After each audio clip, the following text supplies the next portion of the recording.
Break के बाद एक बार फिर से आपका स्वागत है। हमारे साथ अब हमारे अगले दर्शक अकबर हैं दिल्ली से। अपना सवाल लेकर अकबर पूछिए अपना सवाल। हाँ सर, हमारे पास 2000 शेयर, 4000 शेयर सिंटेक्स इंडस्ट्री का है BTST में, और 102 रुपए 50 पैसे की खरीद है। 102 रुपये 50 पैसे की खरीद BTST में 4000 सिंटेक्स के शेयर। क्या करेंगे कुणाल? देखिए, मुझे लगता है कि बने रहना चाहिए। अगर इन्होंने कल ही खरीद की है तो आज ये मुनाफे में है, और बाजार की कमजोरी के बावजूद इस काउंटर में तेजी देखी जा रही है, तो मुझे लगता है कि एक अच्छी खरीद इन्होंने की है। बने रहें और ऊपर के लेवल्स इसमें देखने को मिल सकते हैं। जी कुणाल, आप कार्यक्रम में शामिल हुए, आपका बहुत बहुत शुक्रिया। साथ साथ विजय, आपका भी बहुत बहुत शुक्रिया हमारे साथ मौजूद रहने के लिए और दर्शकों सवालों के जवाब देने के लिए। इस बीच 10 साल से जी बिजनेस आपकी उम्मीदों पर खरा उतरता आया है और आपको फायदा पहुंचाता आया है। जी बिजनेस की इस कोशिश में भागीदार रहे हैं हमारे चैनल पर हर रोज आने वाले मार्केट के दिग्गज। ऐसे दिग्गजों के सम्मान के लिए जी बिजनेस लेकर आया है India's best market analyst award 2014। एक ऐसी जगह, एक ऐसी शाम जहां पर हम दिग्गजों का सम्मान करेंगे और वहां मौजूद होंगे इंडस्ट्री, मार्केट, कॉर्पोरेट्स की दुनिया के बड़े बड़े दिग्गज। चीफ गेस्ट के तौर पर शिरकत करेंगे बीजेपी प्रेसिडेंट अमित शाह और गेस्ट ऑफ ऑनर होंगे सुरेश प्रभु और डॉक्टर हर्षवर्धन। तो 13 दिसंबर को शाम 7 बजे से जी बिजनेस पर जरूर देखिए India's best market analyst award. Maharashtra को लेकर बेस रेट करीब 10.4% से घटा के 10.25% किया है। उस पर बातचीत करने के लिए कंपनी के मैनेजमेंट भी हमारे साथ मौजूद है। मिस्टर आत्माराम हमारे साथ मौजूद है बातचीत करने के लिए, बैंक ईडी है। मिस्टर आत्माराम नमस्कार, स्वागत है कार्यक्रम। पहले तो बहुत बहुत शुक्रिया आपका अपना समय में देने के लिए, हमसे बातचीत करने के लिए। बॉन्ड के जरिए रकम भी जुटाई जा रही है और बेस रेट को भी घटाया है। इस दोनों ही खबरों पहले आपका प्राइमरी रिएक्शन चाहेंगे।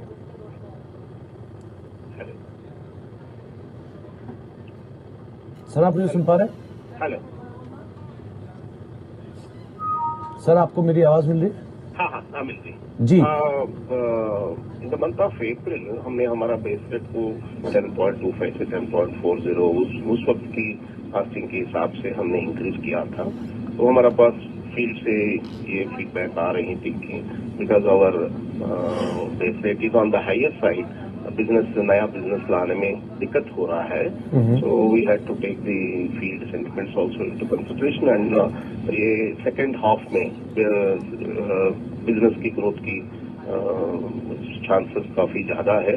तो इस वक्त में बिकॉज ऑफ बेस रेट हमारा बिजनेस का इफेक्ट नहीं पड़ना है बोलके हमने 15 पैसा बेसिस रेट का कम किया। साथ ही साथ ऑफ कोर्स हम हमारा टर्म डिपॉजिट्स का भी रेट कम किया है। So we expect this should give us good opportunities in the lending sector, specially in the retail sector. Mister Atmaram, साथ ही क्या यहाँ से डिपॉजिट रेट में और कमी की संभावना है? हमने पिछले हफ्ते कुछ एक बैंक्स को डिपॉजिट रेट कम होते करते देखा है and these are the first signs कि आगे चल के सस्ते कर्ज का जो दौर है वो वापस लौट कर आने वाला है। डिपॉजिट रेट में और कुछ कमी देख रहे हैं क्या आप गोइंग फॉरवर्ड? तो मुझे नहीं लगता है कि और कम होने वाला है, क्योंकि अभी जो रेट है शायद this should be customer friendly as well as bank friendly. तो unless the basic reserve bank itself reduces the rates, further cut may be difficult. जी साथ ही साथ मिस्टर आत्माराम, आप इस समय SLR कितना मेंटेन कर रहे हैं? SLR is slightly around 1.5% over the minimum requirement है, तो इतना तो क्वेश्चन रखना। तो क्या उसमें स्कोप है कुछ? उसमें स्कोप है? ये जो 15 बेसिस पॉइंट की कमी आपने इस समय की है बेस रेट में, if situations remain conducive, can it be extended by let's say another 10 basis point, यानी टोटल जो कट है वो 25 बेसिस पॉइंट का हो जाए by maybe reducing SLR a bit? के लिए चाहिए उतना एक्स्ट्रा तो हम मेंटेन कर रहे हैं, but I think further cut with this situation may not, के लिए चाहिए उतना एक्स्ट्रा तो हम मेंटेन कर रहे हैं, but I think further cut with this situation may not be possible unless the base rates themselves come down. Sir आपसे आखिरी सवाल होगा कि जो नए नॉर्म्स की बात हो रही है, इसमें 52% बैंक्स में होल्डिंग होनी चाहिए गवर्नमेंट की, इसको लेकर आपका क्या रिएक्शन रहेगा? और दूसरा, प्रेजेंट CAR सिचुएशन क्या है बैंक की? तो एक बात तो सही है, हमारा बैंक में सेंट्रल गवर्नमेंट की शेयर काफी ज्यादा है, 80% से भी ज्यादा है। तो if not something is not forced on us actually even otherwise हमें प्लान कर रहे थे कि अगला साल कुछ पब्लिक इशू करें ताकि हमारा public share in the share holding increase हो जाए. But if the situation changes, if government comes up with processes to reduce government stake, then we'll also have to take it up and try to increase the public holding in the bank. जी चलिए, बहुत बहुत शुक्रिया sir आपका हमारे साथ मौजूद रहने के लिए, अपना समय में देने के लिए और इन सभी खबरों में बातचीत करने के लिए. बैंक ऑफ महाराष्ट्र फिलहाल हरे निशान में ही कामकाज कर रहा है. आगे भी हम बातचीत करते रहेंगे बैंकिंग स्पेस पे, साथ साथ दर्शकों से भी हम उनके सवालों के जवाब दिलवाते रहेंगे. लेकिन इससे पहले क्योंकि बाजार में जो गिरावट देखी गई है, उस गिरावट के बावजूद कई ऐसे स्टॉक्स रहे हैं जिन्होंने आउट परफॉर्मेंस दी है. कौन से वो स्टॉक पहले आपको वो बताया था और उसके बाद आपकी रणनीति क्या उस स्टॉक्स पर, उस पर भी हम बातचीत करेंगे. रोहित मेरे साथ मौजूद है, तो हम स्टॉक्स की सूची लेकर. बताइए रोहित. धन्यवाद. यहाँ पर देखिए, अगर हम देखें तो बाजार जहाँ पर सेंसेक्स ने 3.7% के नेगेटिव रिटर्न दिए हैं इस दिसंबर महीने में, और बेसिकली रीजन ये है कि वीक ग्लोबल क्रूज के चलते ऐसा देखने को मिला है. हालांकि इसको अगर ध्यान से हटाएं तो यहाँ पर कुछ ऐसे मिड कैप शेयर हैं जिन्होंने काफी बेहतरीन रिटर्न दिए हैं. जैसा कि आपने बोला, अगर हम BSE 500 इंडेक्स की बात करें तो 60 ऐसे मिड कैप शेयर हैं जिन्होंने शानदार रिटर्न दिए हैं निवेशकों को इस दिसंबर के महीने में.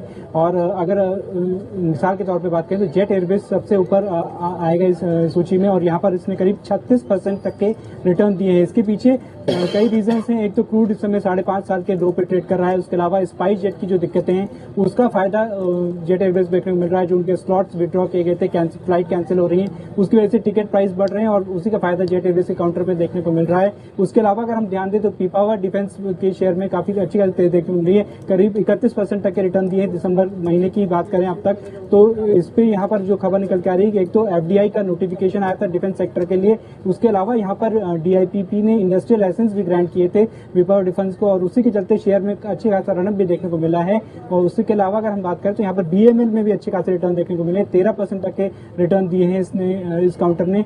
उसके अलावा अगर देखें तो रेडिंगटन इंडिया होगा अगला काउंटर जहाँ पर 15% तक के रिटर्न देखने को मिले. और इसकी वजह यह है कि आईफोन का ऑथराइज डिस्ट्रीब्यूटर है. iPhone 6 भी लॉन्च हुआ था हाल ही में. उसके अलावा एप्पल ने भी यहाँ बोला है कि हम इंडिया में करीब 500 स्टोर खोलने की योजना बना रहे हैं, तो उसका फायदा रेडिंगटन के काउंटर को देखने को मिल रहा है. इसने रिकॉर्ड हाई भी हाल ही में छुआ था. उसके बाद अगर हम बात करें तो सिटी केबल में भी करीब 13% तक का रिटर्न देखने को मिला है. हालांकि ध्यान देना होगा कि ये एसएल ग्रुप की समूह की कंपनी है और इसी के माध्यम से आप ये चैनल देख रहे हैं. खाली दिसंबर महीने की अगर बात ना करें, ईयर टू डेट रिटर्न भी देखें तो काफी शानदार रिटर्न देखने को मिले हैं. मॉन्सेंटो इंडिया ने करीब 230% तक के रिटर्न दिखाए हैं. वहीं एनसीसी ने 225% तक के रिटर्न पोस्ट किए हैं इस साल. बिल्कुल. चलिए, शुक्रिया रोहित. इंटरेस्टिंग, काफी अच्छी पिक्स हैं यहाँ पर. शुक्रिया इस अपडेट के लिए. हमारे साथ अब अहमदाबाद से हमारे अगले दर्शक हैं, जिगेश हैं हमारे साथ अपना सवाल लेकर. पूछिए जिगेश, क्या है सवाल आपका? नमस्कार सर. मैं LNT फाइनेंस होल्ड कर रहा हूँ करीब 2 साल से. वो मैंने लिए हुए 70 रुपीज पे 1000 शेयर है मेरे पास. तो मैं लॉन्ग टर्म इन्वेस्टर होने के हिसाब से उसमें प्रॉफिट बुक नहीं किया, लेकिन वो एक रेंज से बाहर ही नहीं आ रहा है. तो इससे मुझे उससे बताइए कि उसमें मुझे क्या करना चाहिए. और अगर मुझे फ्रेश इन्वेस्टमेंट करना है पावर सेक्टर में तो सर कौन सा अच्छा रहेगा, PTC या टाटा पावर? कितना पैसा इन्वेस्ट करना चाहते हैं फ्रेश आप? मैं फ्रेश 2 लाख रुपया लगाना चाहता हूँ करीब 1.5 से 2 साल के लिए.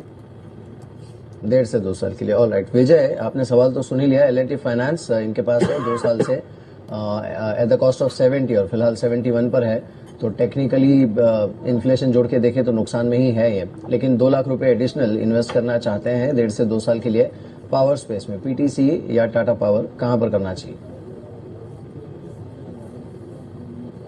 देखिए, पहले मैं L&T फाइनेंशियल होल्डिंग्स के बारे में बात करूंगा. बहुत स्ट्रॉन्ग हैंड्स में कंपनी है और मुझे लगता है कि with a long term perspective इसका यहाँ से ये मल्टीबैगर भी हो सकता है. तो अगर कोई 2, 3 साल 4 साल के लिए होल्ड करता है तो कोई बिल्कुल पॉसिबल है कि ये मल्टीबैगर हो. दूसरा जो आपने बोला कि PTC या टाटा पावर में कौन सी कंपनी में इन्वेस्ट करना चाहिए, मुझे PTC फंडामेंटली ज़्यादा स्ट्रांग लगता है और मुझे लगता है कि इसमें क्लाइंट को ज़्यादा मुनाफा मिलेगा. जी, तो आपको दोनों में से एक बेहतर विकल्प बता दिया गया है. आप वहां पर निवेश कर सकते हैं. कुछ देर के लिए रुकने का वक्त हो गया है, लेकिन कीवर्ड हमारा है शेयर, जिसके जरिए आप इस कार्यक्रम का सवाल यानी कि शेयर लिखिए, अपना सवाल लिखिए, तमाम डिटेल लिखिए और SMS कर दीजिए 57575 पर. और 2 नंबर्स भी ओपन है. पहला नंबर हमारा टोल फ्री नंबर है 180018035545 और 0120425823 इन दोनों नंबर पर कॉल भी कर सकते हैं.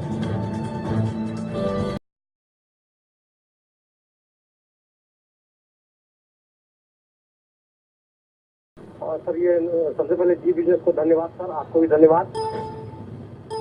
Thank you sir. पूछिए अपना सवाल। हाँ हाँ नमस्कार सर, सबसे पहले जी बिजनेस को धन्यवाद और सर आपको भी नमस्कार, थैंक यू धन्यवाद। Sir, thank you so much. पूछिए अपना सवाल। हाँ सर, ये हमारा IDBI बैंक पर है, 69 रुपये 70 पैसे पे मैंने बाई किए हुए हैं, 1203 शेयर है। तो सबसे पहले ये हमको जानना है कि 75 से 80 तक का रेट इसमें, 75 से लेकर 80 तक का रेट इसमें कब तक आ जाएगा? 75 से 80 का आपको जरूरत है फिलहाल पैसे की? यही टारगेट क्यों पूछ रहे हैं आप, 75 से 80 वाला? नहीं, फिर हम दूसरे बैंक में स्विच करेंगे, हम शॉर्ट टर्म ट्रेडर हैं। अच्छा, आप स्विच करना चाहते हैं, ऑल राइट। चलिए, कुणाल स्विच करना चाहते हैं IDBI से निकल के किसी और बैंक में, 75 to 80 का टारगेट है। देखिए मेरे ख्याल से अच्छा विचार है ये, मेहर के काउंटर से स्विच कर जाएं। एक अंडर परफॉर्मिंग काउंटर है ये, और लगातार इसने देखिए इसका प्रदर्शन और आप बाकी सभी बैंकों का प्रदर्शन देखेंगे तो ये एक लैगार्ड रहा है, तो इसमें बने रहने का कोई औचित्य नहीं है। हालांकि निवेशक क्योंकि एक शॉर्ट टर्म ट्रेडर है, सबसे पहला काम इनको करना चाहिए कि 68 पर एक स्टॉप लॉस रखें। 68 के नीचे अगर ये गया तो तुरंत निकल आए। बने रहेंगे तो मुझे लगता है कि और बाजार में तेजी दोबारा बनती है तो आपको यहाँ पर 75-80 का जो भाव आपने टारगेट किया हुआ है ये आपको निश्चित मिल जाएगा। ये भाव आने पर इस काउंटर से निकल आए, IndusInd bank, yes bank, Karur Vysya bank जैसे काउंटर्स में निवेश करें तो मुझे लगता है कि आपको इस काउंटर के मुकाबले बेहतर रिटर्न। जी चलो, तो आपको राय दी जा चुकी है बैंक ऑफ IDBI बैंक को लेकर भी। अब बातचीत करने के लिए हमारे साथ विकास है जो कि ग्वालियर से मौजूद है। विकास जी नमस्कार। नमस्ते सर। नमस्कार विकास जी, क्या सवाल है आपका? सर मैंने PNB दिसंबर फ्यूचर का एक लॉट शॉर्ट किया हुआ है 1120 के लेवल पे। आपने दिसंबर का एक फ्यूचर शॉर्ट कर रखा है? जी हाँ सर। किस भाव पे? 1120। 1130? जी सर, 20। चलिए, एक अच्छा मुनाफा है आपको। अब आप क्या चाहते हैं, इसमें से निकलना है बने रहना? सर वही मैं आपसे राय लेना चाहता हूँ। क्या आप कैरी फॉरवर्ड कर सकते हैं इसको? जी सर, हाँ हो जाएगा सर। चलिए कुणाल, सवाल आपसे ही होगा। इन्होंने जो PNB का फ्यूचर है 1120 पर शॉर्ट कर रखा है। स्पॉट में जो भाव है वो 1081, 1091 के आसपास है। 2% आज भी PNB नीचे कामकाज कर रहा है, मुनाफे में है। क्या पोजीशन को कैरी फॉरवर्ड करें, वह यही वाइंड अप कर दें? आपको लगता है कि ये अगली सीरीज तक भी कैरी फॉरवर्ड किया जा सकता है? देखिए मुझे लगता है कि अगर आप सुमित बैंक निफ्टी का चार्ट को देखें, सभी सरकारी बैंकों के चार्ट्स को देखें तो मुझे लगता है कि आप लगातार एक आउट परफॉर्मेंस देख रहे हैं वहां पर। तो मुझे नहीं लगता कि बैंकिंग स्पेस में आपको शॉर्ट की पोजीशंस बनानी चाहिए, उनको लंबे समय तक रखना चाहिए। सौभाग्यवश आप जो है प्रॉफिट में है तो मुझे लगता है कि अपना प्रॉफिट ले लें इससे पहले कि वो चला जाए। और यहाँ पर आपको बहुत वेट करना होगा। जब आपको दोबारा से अंडर परफॉर्मेंस देखने को मिले बैंक स्टॉक से तभी उसमें शॉर्ट करें। मौजूदा स्तर पर मुझे लगता है मुनाफा वसूल लेना ही बेहतर रणनीति है। बिल्कुल, चलिए तो ये रणनीति अच्छी होगी आपके लिए। और बैंकिंग स्पेस पर हालांकि नजर रखनी पड़ेगी क्योंकि आपको याद होगा सुमित, कल भी लोकसभा में अरुण जेटली ने जब एडिशनल बोरोइंग के ऊपर वो बात करी थी तो उसने फिर से एक बार ये बात दोहराई है कि RBI को सोचना चाहिए नजदीकी भविष्य में जो ब्याज की दरें उसे घटाने के लिए। और खबर आई भी है बैंक ऑफ महाराष्ट्र, जैसे हमने अभी अभी देखा, इन्होंने बेस रेट 15 बेसिस पॉइंट से कम किया है, 10.40 से घटा के इसे 10.25% कर दिया गया है। तो ये खबर है यहाँ पर। चलिए, हमारे साथ अब और एक दर्शक ने हमें SMS भेजा है। रवि है हमारे साथ मुंबई से। अपना SMS इन्होंने भेजा है, रवि ने। सेंचुरी प्लाई है इनके पास, विजय 150 सेंचुरी प्लाई है एट द रेट ऑफ 153। क्या सलाह होगी आपकी सेंचुरी प्लाई पर? देखिए, स्टॉक को अगर आप देखें तो ये मल्टी ईयर हाइस पे है। और अभी रिसेंटली जो मैनेजमेंट की मीटिंग हुई थी, उन्होंने ये बात कही कि वो 25 से 30% का रेवेन्यू गाइडेंस दे रहे हैं और ग्रोथ की गाइडेंस दे रहे हैं। तो मुझे लगता है कि अभी भी इसमें स्टीम बरकरार है और 165-70 के लेवल पे ये निश्चित रूप से टच कर सकता है with in the next 6 months. तो इसमें बरकरार रही है। स्टॉक स्ट्रेंथ दिखा रहा है और काफ़ी अच्छा नीचे के लेवल्स और कंसोलिडेशन के बाद अप मूव हुआ है। तो नो डाउट इसमें आप बने रहें, होल्ड करें। जी, तो आपको बने रहने की राय दी जा रही है सेंचुरी प्लाई के संदर्भ में। फिलहाल शेयर लाल शाम नहीं काम काज कर रहे, 1.5% की गिरावट दिखी जा रही है। बातचीत करने के बाद जितेंद्र चौधरी हैं, बैंगलोर से मौजूद है। चौधरी साहब नमस्कार। नमस्कार सर। नमस्कार चौधरी साहब, क्या सवाल है आपका? मेरा सवाल ये है सर, मेरे पास 50 शेयर हैं 60 रुपए के दाम में देना बैंक के। जी, मैं उसे पूरे समय रखता हूँ, बताएं क्या करूँ?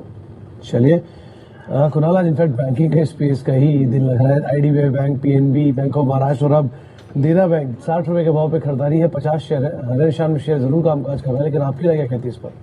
देखिए, ये भी एक लैगिंग स्टॉक है। अगर आप सुमित इसकी तुलना भी आप बाकी सरकारी बैंकों से करें, स्टेट बैंक से ही कर लें, तो आप देखते हैं कि हाल के दिनों में इसका प्रदर्शन कमतर रहा है, तो इसमें बने रहने का औचित्य नहीं है। हालांकि देखिए, जल्दबाजी में बेचे भी ना, किसी रैली का आप इंतजार करें और मान लीजिए 66-68 के आपको भाव दिखते हैं, तो वहां पर आप इस काउंटर से एग्जिट पाएं और उसके बाद आप निवेश करें किसी निजी बैंक में। इंडसइंड बैंक, मुझे लगता है यस बैंक, करोड़ वाइसा, ये जो है अच्छे विकल्प हो सकते हैं 66-68 के आसपास निकल जाने के।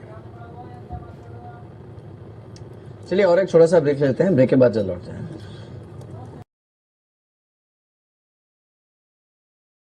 बदल गया हो तो उसे स्वयं प्रमाणित करें। आधार नंबर न हो तो अन्य पहचान पत्र दिखाएं। कोई पहचान पत्र या दस्तावेज न होने पर भी छोटा खाता खोल सकते हैं। यदि आपका पहले से ही बैंक खाता है तो अपना आधार नंबर अपने बैंक खाते में दर्ज करें। आप देख रहे हैं आपका बाजार। हमारे साथ दो जानकार मौजूद है आपके सवालों के जवाब दिलवाने के लिए, और साथ ही साथ एक बार बाजार पे भी नजर डाल लेते हैं, जब निफ्टी करीब आधा फीसदी नीचे कामकाज कर रहा है। सेंसेक्स में भी आधा फीसदी गिरावट देखने को मिल रही है। मिड कैप और स्मॉल कैप इंडेक्स में कुछ पुल बैक जरूर लोअर लेवल से आता पड़ा, लेकिन अभी भी आधा फीसदी गिरावट वहां पर देखने को मिल रही है। बातचीत करने के लिए हमारे साथ रंजीत मौजूद है मुंबई से। रंजीत जी नमस्कार। नमस्कार। नमस्कार रंजीत जी, क्या सवाल है आपका? एक्चुअली मैंने जो है ओएनजीसी में रखा है 412 रुपए के हिसाब से। Okay 150 share. ओके, और टाइम फ्रेम क्या रखते हैं उसमें? इन्वेस्टमेंट हॉरिजन 3 से 6 महीने का था। अभी शेयर्स के प्राइसेस बहुत कम हो गए हैं, तो होल्ड करूं या फिर मैं बेच के निकल जाऊं यहाँ से? चलिए विजय, सवाल है ओएनजीसी को लेकर। इनफैक्ट जो क्रूड की फॉल है उसका एक सबसे बड़ा डेंट अब ऑयल एंड गैस स्पेस पे ही आ रहा है, खासतौर से केन इंडिया और ओएनजीसी पर। आप कैसे देख रहे हैं ओएनजीसी को? तमाम डाउनग्रेड्स के बाद इनकी खरीदारी से नीचे है शेयर, अब क्या करें?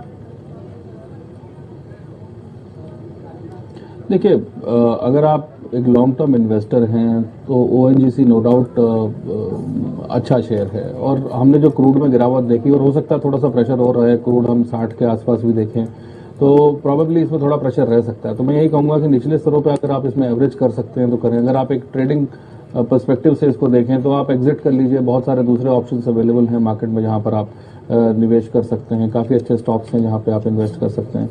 तो अगर आप इन्वेस्टर हैं तो मैं यही कहूंगा कि निचले स्तरों पे थोड़ा सा यहाँ से और गिर सकता है। करीब 340 के स्तर पर भी आप हो सकता है इसको देखें, तो वहां पर आप एवरेज करके इसको विद लॉन्ग टर्म पर्सपेक्टिव रख सकते हैं। जी चलिए, हमारे साथ जयेश हैं अहमदाबाद से अपना सवाल लेकर। जयेश पूछिए अपना सवाल। मौजूदा स्तर में आईसीआई बैंक लेना चाहता, आईसीआई और एक्सिस बैंक, तो उसमें से कौन सा अच्छा रहेगा? ऑल राइट, चलिए कुणाल, आईसीआईसीआई और एक्सिस बैंक, ये दोनों लेना, दोनों में से कौन सा शेयर अच्छा रहेगा इस समय एंट्री के लिए?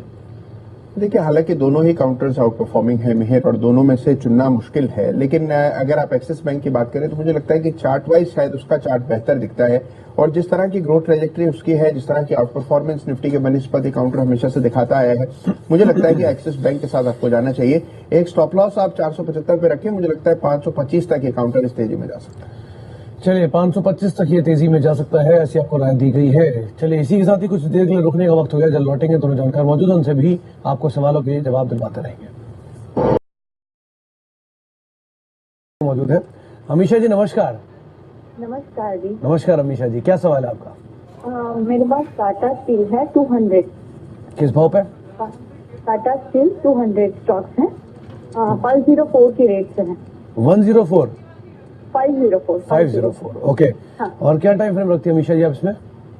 हाँ, अभी मतलब 2-3 बार मुझे अच्छा प्रॉफिट मिला है ये स्टॉक से, लेकिन अभी मुझे लगता है जैसे ये बहुत डाउन जा रहा है, तो अभी what will be my next strategy? जी चलिए विजय जी, इनका सवाल आपसे होगा। टाटा स्टील को लेकर इनका सवाल पूछा गया है। 504 के भाव पे खरीदारी, कई बार इसमें मुनाफा ले चुकी हैं। 200 शेयर अभी इनके पास है जो इनकी खरीद से नीचे आ चुके हैं। क्या कर सकती हैं इस बार ये? देखिए, फंडामेंटली स्पीकिंग पूरा मेटल पैक जो है कहीं ना कहीं प्रेशर में है। ओवरऑल हम देख रहे हैं कि चाइनीज डिमांड स्लो डाउन हो रही है। मेटल्स में, कमोडिटीज में कंप्लीट मेल्ट डाउन देखा है हमने कुछ महीनों में, तो उसकी वजह से टाटा स्टील पे भी ये फर्क पड़ा है। पर मैं कहूँगा कि जब भी इकोनॉमिक रिवाइवल्स होते हैं और हम आशा करते हैं कि जिस तरह से हमारी डोमेस्टिक कंजम्पशन के बढ़ने के आसार हैं, जीडीपी ग्रोथ बढ़ेगी और इंफ्रास्ट्रक्चर में इन्वेस्टमेंट आने की बात हो रही है और काफ़ी काम है, नए सिटीज़ बनने हैं, तो टाटा स्टील जैसी नामी गिनामी कंपनीज जो फ्रंट रनर्स हैं इन्हीं को फ़ायदा मिलेगा। तो मेरा ये मानना है कि इसको आप एवरेज कर लें अगर आपको थोड़ा और नीचे मिलता है करेक्शन में, और इसको आप होल्ड करें। अगर आप और चीज़ मैं आपको थोड़ा बताना चाहूँगा कि इसकी बुक वैल्यू करीब 630 रुपये की है, तो कहीं ना कहीं काफ़ी अच्छी वैल्यूएशंस पे स्टॉक अवेलेबल है, और अगर आप लॉन्ग टर्म इन्वेस्टर हैं तो डेफिनेटली इसमें आप एवरेज करके होल्ड कर सकती हैं। और अगर आप ट्रेडिंग पर्सपेक्टिव से कहें तो हो सकता है कि इसमें थोड़ा प्रेशर हो।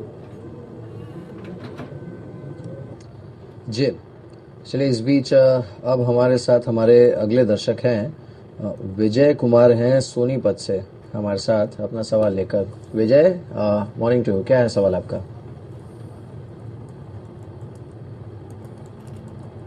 विजय, 100 shares I want to purchase for at least 2 years. In case you can give me some suggestion. किस कंपनी के? L&T, Larsen and Toubro. Larsen and Toubro, alright, 100 shares. Vijay, क्या सलाह होगी आपकी? 100 L&T खरीदना चाहते हैं, मिनिमम आउटलुक जो है इनका वो करीब 1 साल का है। देखिए, कैपिटल गुड स्पेस में हमने जिस तरह से बिकवाली देखी है पिछले 2-3 सेशंस में, मैं कहूँगा थोड़ा सा और रुकिए, थोड़ा सा और वेट एंड वॉच पॉलिसी अपनाइए। मुझे लगता है कि कहीं ना कहीं आपको ये 1480-1470 के स्तर पर कहीं मिलता है तो वहाँ पर आप एंटर कर सकते हैं with a long term perspective. बहुत शानदार स्टॉक है, और अगर कैपिटल गुड स्पेस में कहें तो जिस तरह की ऑर्डर बुक L&T के पास है, it's an enviable order book, और मुझे नहीं लगता कोई भी कैपिटल गुड स्पेस में इतना अच्छा ऑर्डर बुक लेके बैठा है। तो और एग्जीक्यूशन कैपेबिलिटीज भी इनकी बहुत अच्छी रही हैं over a period of time. तो your stock picking is good, stock is fantastic, मगर थोड़ा प्रेशर में है, और मैं ये कहूँगा कि एक आध सेशंस और वेट करिए, और अगर आपको नीचे मिलता है तो आप जरूर इसमें एंटर करिए। जी चलिए, तो आपको जो राय दी गई है टाटा स्टील के संदर्भ में, और साथ ही साथ आपको जो राय दी गई है मौजूदा शेयरों पर, उन पर भी आप नजर रखें, और L&T पर भी आपको राय दी जा चुकी है, अब उसके अकॉर्डिंगली ही ट्रेड कर सकते हैं। सनी से बातचीत कर लेते हैं, मेरठ से मौजूद है हमारे साथ। सनी जी नमस्कार। सर नमस्कार। नमस्कार सनी जी, क्या सवाल है आपका? सर मैं बर्जर पेंट और आइडिया में निवेश करना चाहता हूँ। सनी जी, आपकी आवाज बहुत क्लियर नहीं है, आपने बर्जर पेंट, आइडिया और कौन से शेयर का नाम लिया? क्रॉम्पटन ग्रीव्स, तीनों में आपका नजरिया क्या रहेगा? सर मैं 6 महीने से 1 साल से रुक सकता हूँ। ओके, चलिए, कुणाल जी का सवाल 3 शेयरों पर उन्होंने कहा, एक है क्रॉम्पटन ग्रीव्स लोअर लेवल से जहां एक अच्छा पुल बैक भी है, दूसरा पेंट स्पेस में बर्जर पेंट्स का उन्होंने नाम लिया, उस पर आप क्या रखते हैं, एक अच्छी तेजियां देखी भी जा रही है, और इन्होंने जो तीसरा शेयर का नाम लिया है वो मैं ठीक से सुन नहीं पाया, आइडिया है, माफ कीजिएगा। आप क्या रखते हैं तीनों शेयरों पर? देखिए, अगर चार्ट वाइज देखा जाए सुमित, तो देखिए सबसे बेहतरीन चार्ट इन तीनों में से बर्जर पेंट्स का है, और जिस स्टॉक पर मेरी ग्रीन लाइट है आपको कि आप तुरंत खरीद लें वो बर्जर पेंट्स है। चार्ट बहुत अच्छा है, लगातार हमने एक आउट परफॉर्मेंस देखी, एक ब्रेकआउट आया है, तो वहां आप निवेश करें। रहा सवाल आइडिया का, तो मुझे लगता है कि देखिए एक अंडर परफॉर्मेंस वहां पर देखी जा रही है। टेलीकॉम स्पेस की काफी समस्याएं हैं, और आने वाला वक्त मुझे लगता है कि और वॉलेटिलिटी वहां रहेगी, तो मेरी राय नहीं है कि आप आइडिया सेलुलर में इन स्तरों पर खरीद करें, और यही राय मेरी क्रॉम्पटन ग्रीव्स को लेकर के भी है, जहां पर के कंसोलिडेशन हमने देखा है। कैपिटल गुड स्पेस में कुछ टॉपिंग आउट होते हुए हम देख रहे हैं, सभी काउंटर्स में कुछ गिरावट आई है, हेवल्स में, वोल्टास में, क्रॉम्पटन ग्रीव्स में, तो मुझे लगता है कि इन स्तरों पर आपको क्रॉम्पटन ग्रीव्स में नया निवेश नहीं करना चाहिए, केवल बर्जर पेंट खरीदें, बाकी दोनों के लिए इंतजार करें। बिल्कुल, चलिए छोटा सा ब्रेक लेते हैं, जल्द लौटते हैं ब्रेक के बाद। प्रधानमंत्री जनधन योजना रुपे डेबिट कार्ड के जरिए जैसे नमस्कार, आपका बाजार में आपका स्वागत है। मुंबई स्टूडियो से मैं हूं मिहिर भट्ट। नमस्कार, दिल्ली स्टूडियो से मैं हूं सुमित। और भारतीय बाजारों में जैसे कि उम्मीद भी लगाई जा रही थी अंतर्राष्ट्रीय बाजारों की तर्ज पे कि कुछ गिरावट के साथ ही शुरुआत हो सकती है, और गैप डाउन ओपनिंग भी हुई। हालांकि निचले स्तर से कुछ फुल बैक आया, अभी निफ्टी 8300 के तो ऊपर कामकाज कर रहा है, लेकिन आज कारोबारी सत्र के दौरान 8300 का स्तर भी जरूर तोड़ा था निफ्टी ने। फिलहाल 8304 के स्तरों पर कामकाज करते हुए सेंसेक्स भी इसी तरह पे कामकाज कर रहा है, लेकिन एक वही मिड कैप और स्मॉल कैप इंडेक्स के ऊपर नजर डाल लेते हैं, जहां पे दोनों ही इंडेक्सेस में तेज बिकवाली देखी गई। इनफैक्ट मिड कैप इंडेक्स में आज गिरावट ज्यादा थी, शुरुआती दौर में करीब 3/4% गिरावट देखने को मिली, फिलहाल आधा फीसदी नीचे है, और स्मॉल कैप इंडेक्स भी मोरलेस इसी रेंज में ही कामकाज कर रहा है। बातचीत करेंगे हमारे आज के जानकारों से भी। हमारे साथ विजय चोपड़ा है बातचीत करने के लिए, और कुणाल सरोगी भी हैं आपके सवालों के जवाब देने के लिए। लेकिन इन दोनों से ही बातचीत करने से पहले और राय लेने से पहले एक बार ही आपको ये तरीका बता दें कि अगर आप इस कार्यक्रम का हिस्सा बनकर हमारे दोनों ही जानकारों से बातचीत करना चाहते हैं तो शेयर हमारा कीवर्ड है। शेयर लिखकर अपना सवाल लिखकर आप उसे SMS कर सकते हैं 57575 पर और दोनों ही जानकारों से आप तुरंत बातचीत कर सकते हैं टोल फ्री नंबर से कॉल करके। पहला नंबर 1800-180-3545 और 0120-425-8237।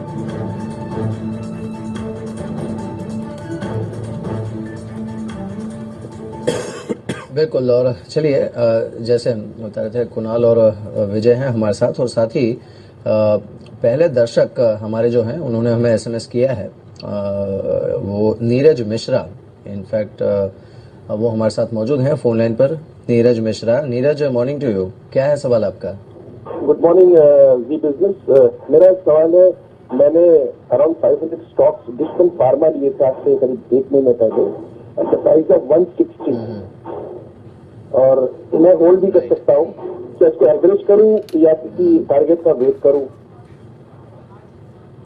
एक्चुअली अभी भी स्टॉप लॉस आपका जहां होना चाहिए आइडियली उससे बहुत ज्यादा नीचे नहीं निकला है ये। तो एक राय ले लेते हैं इस पर। 127 पर है ये। 160 रुपए की आपकी खरीद है। कुणाल, क्या सलाह होगी आपकी इनके लिए? देखिए मिहिर, हालांकि देखिए इस काउंटर ने अंडर परफॉर्म किया है और अगर आप बाकी फार्मा काउंटर से इसकी तुलना करें तो आप पाते हैं कि इसका प्रदर्शन उतना अच्छा नहीं रहा है। लेकिन मेरी राय यह है कि अब काफी गिरावट आ गई है और 125-130 के आसपास एक मजबूत सपोर्ट भी चार्ट पर दिखाई पड़ता है। तो इन स्तरों पर निकलने के मेरी राय नहीं, मुझे लगता है आपको बने रहना चाहिए। थोड़ा इंतजार करें, हो सकता है इंतजार कुछ लंबा हो, लेकिन अगर आप बने रहेंगे तो निश्चित आपको आपकी कीमत मिलेगी और इस काउंटर से अच्छे मुनाफे की भी उम्मीद है। तो बने रहें। 125 पर स्टॉप लॉस रख करके मुझे लगता है कि आपको होल्ड करना चाहिए। जी, तो आपको यहाँ पर बने रहने की राय दी गई है। डिशमन फार्मा के संदर्भ में फिलहाल 1.5% नीचे ये कामकाज कर रहा है। कुणाल, अगर पूरे ही फार्मा स्पेस की बात करें पर्टिकुलरली तो कोई ऐसा शेयर जो कि आप यहाँ से पिक करना चाहेंगे मिड कैप या फ्रंट लाइन में? देखिए मुझे लगता है कि जिस तरह की ट्रैजेक्टरी कुछ काउंटर्स की है, जैसे जिनमें बड़ी रैली आ गई है, अजंता फार्मा, नेटको फार्मा, औरो फार्मा, मुझे लगता है कि ये 3 काउंटर्स ऐसे हैं जिसमें लगातार हमने बहुत अच्छी तेजी देखी है और आने वाले वक्त में भी यहाँ पर तेजी बनी रहेगी। इसके अलावा जो विदेशी फार्मा कंपनियां हैं इनके चार्ट बहुत अच्छे हैं। तो फाइजर जैसी कंपनी है, एस्ट्राजेनेका है, तो इन स्टॉक्स में मुझे लगता है कि अगर लंबी अवधि के लिए, मध्यम अवधि के लिए निवेश किया जाए तो अच्छा रिटर्न मिल सकता है। जी, चलिए हमारे नेक्स्ट कॉलर सनी हैं हमारे साथ मेरठ से अपना सवाल लेकर। Sunny, morning to you. क्या है सवाल आपका? सनी,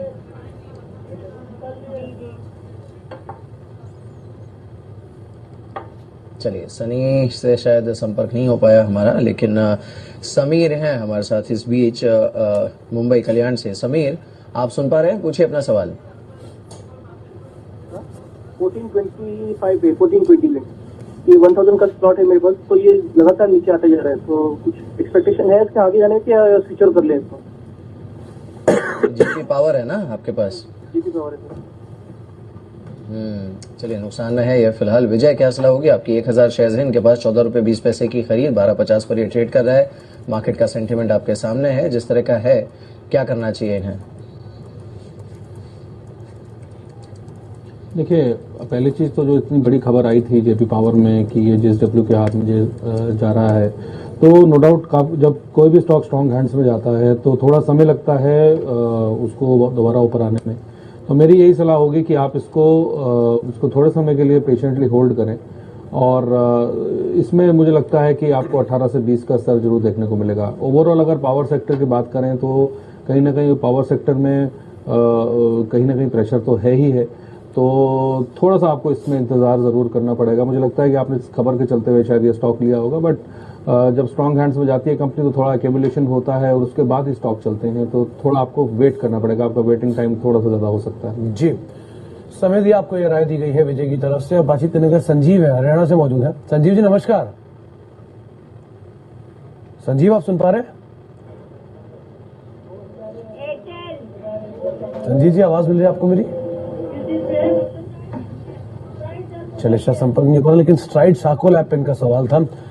कुणाल, आपकी राय स्ट्राइड साको लैब में लगातार इसमें एडजस्टमेंट्स भी हो रहे हैं, स्पेशल डिविडेंड भी दिया गया, कई सारे डिवीजन भी कंपनी ने बेचे अपने, इन सब चीजों के बीच में शेयर में एक अच्छी चाल है, आप क्या राय रखते हैं शेयर पर? देखिए यहाँ पर भी लगातार बड़ी तेजी बनी हुई है सुमित, और मुझे लगता है कि आने वाले वक्त में भी तेजी बनी रहेगी। ये एफ&ओ स्पेस में भी इसका शुमार हुआ है, तो उससे इसमें ट्रेडिंग एक्शन भी बढ़ा है। हाल के दिनों में वॉल्यूम में भी हमने इंक्रीमेंट देखा है। तो मुझे लगता है कि निश्चिंत होकर के आप बने रहे। अगर आपकी नीचे की खरीद है, आप मुनाफे में हैं, तो आप बहुत निश्चिंत होकर के बने रह सकते हैं। और मान लीजिए मौजूदा स्तरों के आसपास भी आपने खरीद की है तो कोई चिंता की वजह नहीं है। स्टॉप लॉस आप 865 के आसपास रखें। मुझे लगता है कि इस काउंटर में 1000 से ऊपर जाने की क्षमता दिखती है, बने रहने की राय।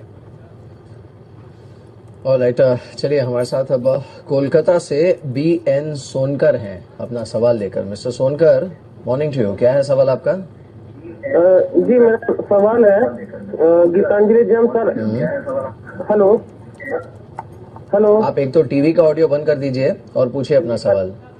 जी मैंने बंद कर दिया। मेरा सवाल है अशोक लेलैंड और गीतांजलि जेम्स पर। मैं इस पे 6 महीने से 1 साल के लिए इन्वेस्टमेंट करना चाहता हूँ, तो उसका फंडामेंटल से टेक्निकल आप बताइएगा जरा। चलिए, अशोक लेलैंड तो ठीक है, गीतांजलि जेम्स में भी क्यों इन्वेस्ट करना चाहते हैं आप? मतलब आपको अच्छा लगता है या कोई किसी ने सलाह दी है? नहीं, मैं फॉलो कर रहा हूँ पिछले 15 दिन से, तो उसका अच्छा 5-6 रुपए पर डे का ऊपर नीचे होते रहता है। ये कितना नीचे हुआ है ऊपर से ये भी आपको पता होना चाहिए। कुणाल, पहले चलिए टेक्निकल व्यू दे दीजिए। क्या करना चाहिए अशोक लेलैंड, गीतांजलि जेम्स, 6 से 12 महीने का व्यू? देखिए, सबसे पहले बात अगर अशोक लेलैंड की जाए मिहिर, तो मुझे लगता है कि यहाँ पर तो आपको डेफिनेटली बाय करना चाहिए अगर अभी तक आपने बाय नहीं किया है। और एक अच्छा मौका है खरीद का, क्योंकि इसमें मामूली सा करेक्शन भी आया है। एक बहुत क्लियर सपोर्ट लाइन 49 के आसपास चार्ट पे दिखती है, तो उसका एक स्टॉप लॉस रख करके आप निवेश करें। जिस तरह की ट्रेजेक्टरी यहाँ पर है, मुझे लगता है कि आपको 53-54 के दाम यहाँ आते हुए दिखेंगे, तो 8 से 9% की तेजी की गुंजाइश है। एक अच्छा ट्रेड यहाँ बनता है। लेकिन गीतांजलि जेम जिसको आप देख रहे हैं और जिसमें की वॉलेटिलिटी को देखकर आकर्षित हो रहे हैं, मुझे लगता है कि इस स्टॉक से आपको बचे रहना चाहिए। बहुत ज्यादा वॉलेटाइल ये स्टॉक है, और इसमें सबसे बड़ी परेशानी ये है कि जब ये नीचे जाता है या ऊपर जाता है तो इसमें आमतौर पर सर्किट लगातार लगते रहते हैं, जिसके कारण निवेशकों को इसमें निकास नहीं मिलता है। तो मेरी राय में इस काउंटर से दूर रहें। अशोक लेलैंड में आप जरूर निवेश कर सकते हैं। जी, तो आप अशोक लेलैंड में निवेश कर सकते हैं, लेकिन गीतांजलि जेम्स को आप अवॉइड कर सकते हैं। आपको कुणाल ने राय दी है। आपकी राय क्या है विजय, इन दोनों ही शेयरों पे? आप जो फंडामेंटली भी जानना चाहते थे, क्या इनमें निवेश करना चाहिए फिर अवॉइड करें? देखिए, गीतांजलि में इट वाज प्राइमरली पंटेड स्टॉक, तो जहां पर भी पंटर्स होते हैं और मार्केट में काफ़ी इन्वॉल्वमेंट हो जाता है ऐसे लोगों का, तो हमने देखा कि कहाँ 250-300 के स्तर से ये गिरता हुआ 50 रुपए के स्तर पे आ गया। तो मैं यही कहूंगा कि पंटेड स्टॉक से दूर रहें। अगर आपको स्पेस में रहना है तो करेक्शन में टाइटन लीजिए। Titan in the long run is a far better bat.